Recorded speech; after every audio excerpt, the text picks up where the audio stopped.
अस्सलाम वालेकुम संगत। असांजे प्यारे ॻोठ में असांजो प्यारो दोस्त माजिद गुल जेको MS सिंधी व्लॉग के माशाल्लाह सुठा वीडियो तव्हांखे ॾेखारींदो आहे।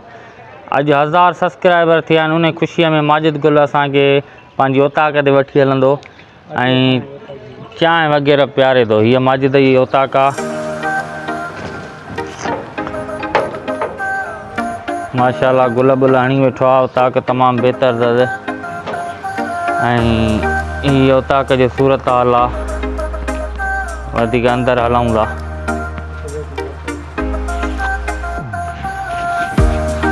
हे दोस्त माजिद आहे असांजो। वधीक तव्हांखे हाल अहवाल ॿुधाईंदो पाण। अब ये तव्हां ॾिठो मुंहिंजी इहा ग़रीबानी औताक आहे।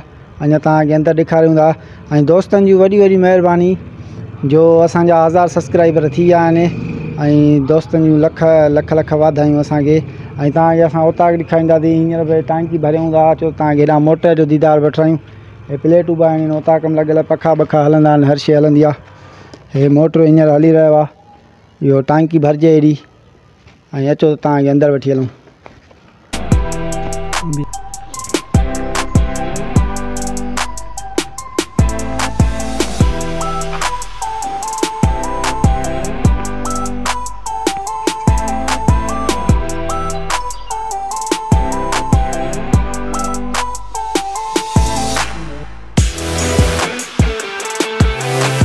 असांजे दोस्त असांजो प्यारो माजिद ऐं गॾु कम्बीर दोस्त जेको औताक ते हमेशह हूंदो आहे वेठल।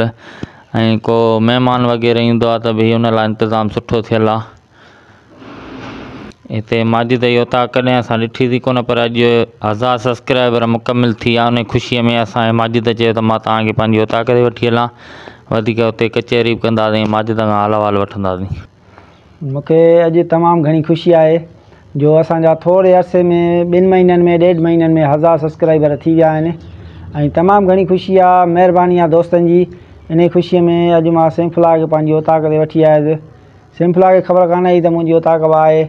इन करे अॼु चयोमांसि त औताक ते वेही 1000 सब्सक्राइबर थी विया आहिनि। उते कचहरी बि कयूं था हली ऐं चांहि बि पियूं था हली। ऐं दोस्तनि जी वॾी महिरबानी आहे। अर्ज़ु इहो आहे त असांजे चैनल खे MS सिंधी व्लॉग खे सब्सक्राइब कयो ऐं लाइक कयो। मुंहिंजी इहा ग़रीबानी औताक ऐं हिते जेको महिमान ईंदो आहे उन जे लाइ रहण जो बंदोबस्तु थियल आहे। खट बिस्तरो वग़ैरह पियल आहे ऐं राति जो असां हिते पाण वेहंदा आहियूं। कुर्सी पियूं आहिनि। दोस्त जेके बि आहियूं पाण में कचहरी कंदा आहियूं। ऐं हिन औताक जो अञा कमु रहियल आहे। ब्लाक कोन्हनि लॻल। फर्श लॻंदा ऐं गुल ॿूटा बि रखंदासीं असां। तव्हांखे त ख़बर आहे असां गुल ऐं ॿूटा त हणंदा आहियूं हर जॻह ते। उहे बि रहियल आहिनि पर हिन जो कमु थी अचे उन खां पोइ बाद में असां गुल ऐं ॿूटा बि हणंदासीं। ऐं दोस्तनि जूं लख लख मुबारकूं दोस्तनि खे हुजनि ऐं लख लख उन्हनि जूं महिरबानियूं जो असांजे चैनल खे मोनेटाइज़र कयो अथनि। महिरबानी।